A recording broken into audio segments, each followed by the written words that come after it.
मेरी जो strategy simple रहने वाली है, ब्लू चिप तब तक परफॉर्म नहीं करेगा जब तक FIS को सर्टन। नमस्कार, मैं अमनदीप सिंह साजन आप सबको स्वागत करता हूं मेरे YouTube चैनल प्रत्यक्ष FM सर्विसेज में। आप सबका बहुत बहुत धन्यवाद जिस तरीके का आप सपोर्ट कर रहे हैं, और प्लीज़ ऐसे ही सपोर्ट बनाए रखिएगा। एक बार फिर आपके सामने एक इंटरेस्टिंग टॉपिक लेके आए हैं जो रहने वाला the fastest way to get rich in 2024।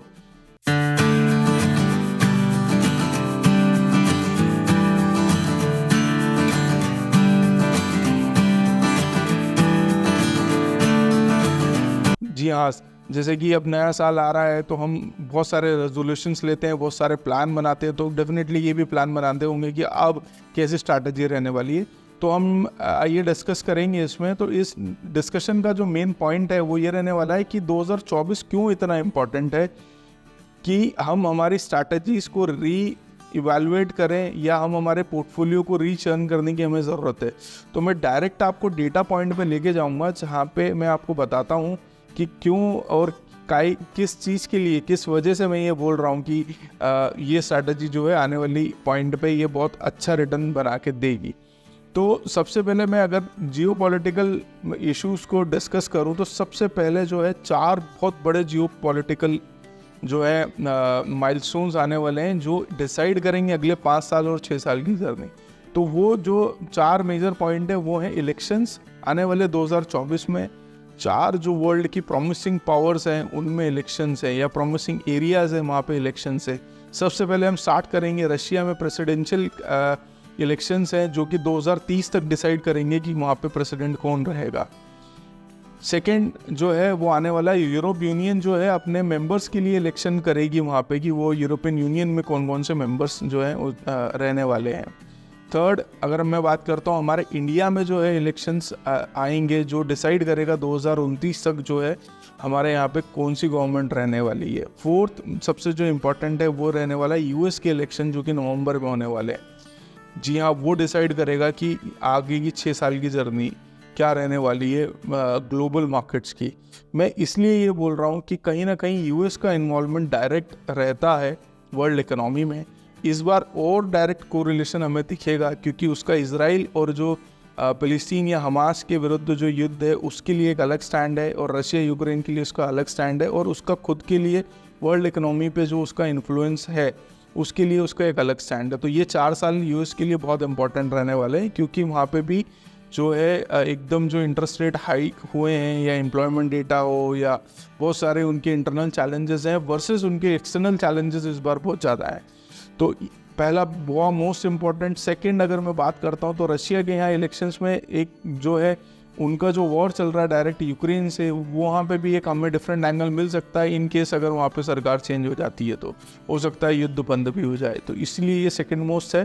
Third जो बहुत इंपॉर्टेंट इंडिया के पर्सपेक्टिव, हम अगर माइक्रोस की बात करें तो हमारी गवर्नमेंट भी हमें डिसाइड करनी है अगले 5 साल के लिए, और उसका डिसीजन हमें अगले हमारे इंटरनल डेटास पे डायरेक्ट उसका कोरिलेशन है। तो इसीलिए सबसे पहले हम कोई भी कैटेगरी पकड़ें या कोई भी हम स्ट्रैटेजीज़ को ऑप्ट करें, उससे पहले हमें इन 4 पॉइंट्स पे जो है ध्यान देने की आवश्यकता है कि जो विंड है या जो हवा है वो किस तरफ की है।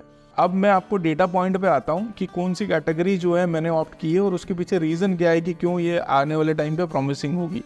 मैं आपको जैसे मैंने बोला डेटा पे, तो डेटा पे हम सितंबर की बात करेंगे ना, तो सितंबर में नेट इक्विटी इन्फ्लो जो है वो 13,800 करोड़ के समथिंग हुआ, और ये कंप्राइज करता है दोनों को, FIS और DIS को। और यहाँ पे लगातार 31वें महीने हम पॉजिटिव टेरिटरी को होल्ड करके बैठे हैं। ये बहुत बड़ा एक बिगेस्ट फैक्टर है, ये बिगेस्ट पॉइंट है कि हम लगातार 31 महीने से हमारा जो इन्फ्लोज है इंडियन मार्केट्स में वो पॉजिटिव है। FIS की बहुत बार बात करते हैं कि वो पैसा निकाल रहे हैं।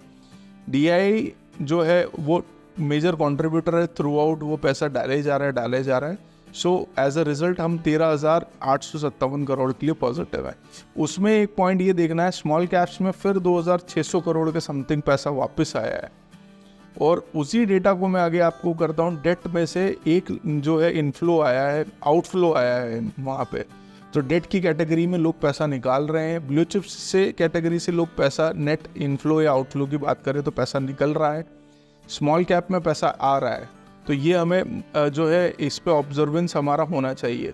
अब मैं मेरी जो स्ट्रैटेजी आपको बताता हूँ। मेरी जो स्ट्रैटेजी सिंपल रहने वाली है ब्लू चिप तब तक परफॉर्म नहीं करेगा जब तक FIIs को सर्टन नहीं होंगे, FIIs को सर्टनिटी नहीं आएगी कि हाँ हमें अब यहाँ पे इनफ्लो देना है। तो जब तक इलेक्शंस नहीं होंगे, रशिया का इलेक्शन नहीं हुआ है, यूरोप का इलेक्शन नहीं होगा, तब तक ब्लू चिप कैटेगरी मुझे उतनी प्रॉमिसिंग नहीं दिखती है। अब मैं बात करता हूँ स्मॉल कैप की रैली लास्ट के 6 महीने से चल रही है। स्मॉल कैप पे मैंने डेडिकेटेड वीडियो भी आप बनाया हुआ है, जो आपको लिंक डिस्क्रिप्शन पे दिख जाएगी अगर आप इन केस आपने नहीं देखा है या आप नए आए हैं।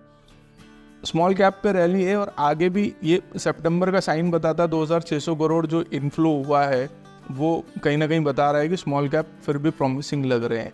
एक डेटा मैं आपको बताता हूँ, टॉप ये मनी कंट्रोल के उसमें आया है, top small caps added this, मतलब स्मॉल कैप के फंड्स ने ये स्टॉक्स ऐड किए हैं हाई मार्केट वैल्यूशंस के अलावा। अगर मैं बात करता हूँ कि जैसे क्वांट के स्मॉल कैप ने ये इतने स्टॉक्स लिए हैं, SJVN, ये मैं लिंक आपको मनी कंट्रोल के ये वाले जो आर्टिकल की लिंक डाल दूंगा, तो उस पर आप आपकी इन डिटेल स्टडीज़ भी कर सकते हैं। मोटा मोटी मैं आपको ये बताना चाह रहा हूँ कि हाई वैल्यूएशन के बाद भी कई क्वांट जो है स्मॉल कैप कैटेगरीज के जो फंड्स हैं वो हाई वैल्यूएशन के अलावा बाद भी उसको बाई कर रहे हैं। क्यों? क्योंकि उन्हें नए अच्छे फेयर वैल्यूएशंस पे नए प्लेयर्स नहीं दिख रहे हैं, तो एग्जिस्टिंग पे ही बेट लगाना अपना प्रेफरेंस दे रहे हैं। तो अब मैं बात करता हूँ कि मिड कैप भी परफॉर्म कर रहे हैं, ब्लू चिप कर नहीं रहे हैं, तो कैटेगरी कौन सी? तो मैं आता हूँ डायरेक्ट यहाँ पे, कैटेगरी होने वाली है मल्टी कैप। मल्टी कैप अगर मैं बात करता हूँ, क्यों मल्टी कैप बोल रहा हूँ, जब तक सर्टेन नहीं रहेगा ब्लू चिप का मूवमेंट आएगा नहीं। और मल्टी कैप क्या बोलता है, स्कीम कैटेगराइजेशन जून 2018 के बाद में, सेबी के रेगुलेशन के बाद में, मल्टी कैप वो फंड्स हैं जो minimum 25% large cap, mid cap और स्मॉल कैप में रखें। अब मल्टी कैप कैटेगरी ऑप्ट करने का फ़ायदा ये है कि मैं अगर इन तीनों का जो सम करता हूँ तो 75% आता है, मेरे पास 25% की कैपिंग बचती है। तो 25% मतलब मैं स्मॉल में 50 जा सकता हूँ, मिड में 50 जा सकता हूँ और मैं लार्ज में 50 जा सकता हूँ फॉर अ टाइम भी। तो मुझे अगर लगेगा कि ब्लू चिप यहाँ से रैली करेगा, जैसे इलेक्शन सब सेट हो जाएंगे और एक मोमेंटम पॉजिटिव आएगा, तो इन्फ्लोज आएगा, तो मैं वहाँ पे 50% की अपनी ब्लू चिप की होल्डिंग डाल सकता हूँ। मुझे लगता है ब्लू चिप नहीं है, स्मॉल और मिड में रहेगा, तो मैं इन दोनों को 40% और एक को मैं जो है 35% तक बढ़ा सकता हूँ। तो इसीलिए मैं मल्टी कैप कैटेगरी रखने का फ़ायदा, या मेरा पर्सनल मुझे लगता है यहाँ से मल्टी कैप परफॉर्म करेगा, क्योंकि अभी इतनी अनसर्टेनिटीज़ के बीच में हमें स्टेट इन्वेस्टेड रहना है या हमें हमारे एग्जिस्टिंग पोर्टफोलियो को चर्न करना है, तो कहीं ना कहीं हमें मल्टी कैप कैटेगरी को अब पकड़ना पड़ेगा। अब मैं बात डायरेक्ट आता हूँ रिटर्न्स में, या मनी कंट्रोल की वापस साइड लिए। जैसे पिछली बार मैंने ICICI डायरेक्ट का फंड कंपैरिजन लिया था, इस बार मैंने मनी कंट्रोल का लिया है, क्योंकि मेरा इनसे कोई पेड प्रमोशन नहीं है। मुझे डेटा माइनिंग करनी होती है, तो मैं कहीं भी साइट पे जहाँ डेटा अवेलेबल होता है वहाँ से डेटा माइनिंग कर लेता हूँ। अब मैं बात करता हूँ return wise, historic return, annual returns के अलावा मैं हिस्टोरिक रिटर्न पर जब मैं जाता हूँ तो ये जो टॉप के मल्टी कैप फंड्स हैं, जैसे मैं बात करता हूँ निपॉन के, अब मैं 5 साल के रिटर्न्स देखता हूँ तो 5 साल में सबसे जो ज़्यादा परफॉर्मेंस मुझे दिख रहा है वो 24% का दिख रहा है क्वांट के एक्टिव फंड का। सेकंड मुझे जो दिख रहा है 22 पॉइंट पे कोटक का इंडिया ग्रोथ दिख रहा है। या मैं बात करता हूँ जो निपॉन का इंडिया मल्टी कैप दिख रहा है। अब मैं 10 ईयर्स की भी बात करता हूँ तो 10 ईयर्स में भी क्वांट का जो एक्टिव फंड है वो मुझे 22.98% का ईयर ऑन ईयर जो है मुझे वो रिटर्न्स बना के दे रहा है। तो ये इस डेटा की भी मैं लिंक आपको दे दूंगा, तो आप अपनी इन डिटेल स्टडी कीजिएगा। मेरे लिए टॉप 5 मल्टी कैप क्या रहने वाले हैं, क्यों रहने वाले हैं, अब यहाँ पे अगर मैं डिस्कस करूँगा तो ये वीडियो का जो लेंथ है वो बढ़ जाएगा, तो मैं इसको कहीं ना कहीं दूसरी वीडियो में कवर कर लूँगा। बट डेटा वाइज मैं आपको दोनों लिंक दे दूँगा, वहाँ पे देख के बेस्ट जो है आप अपने हिसाब से इन्वेस्ट कर सकते हैं। एक मैं और सजेशन आपको दूँगा, अपने जो भी फाइनेंशियल एडवाइज़र हैं जिससे आप फाइनेंशियल एडवाइस लेते हैं उसके साथ बैठ के इस डिस्कशन को करिएगा। अगर आपको पोर्टफोलियो चर्न करना है, अलाइन करना है या रीअलाइन करना है, तब आप इस चीज़ को उनके साथ बैठ के और डिसीजन पे आइएगा। मैं उम्मीद करता हूँ आपको ये जो कंटेंट है आपको वर्थ इट लगा होगा। अगर आपको लगा है तो प्लीज़ लाइक, शेयर और सब्सक्राइब कीजिएगा और उन तक पहुँचाइए जिन्हें ऐसी ज़रूरत है, ताकि उनकी फाइनेंशियल लाइफ में वैल्यूएशन हो सके।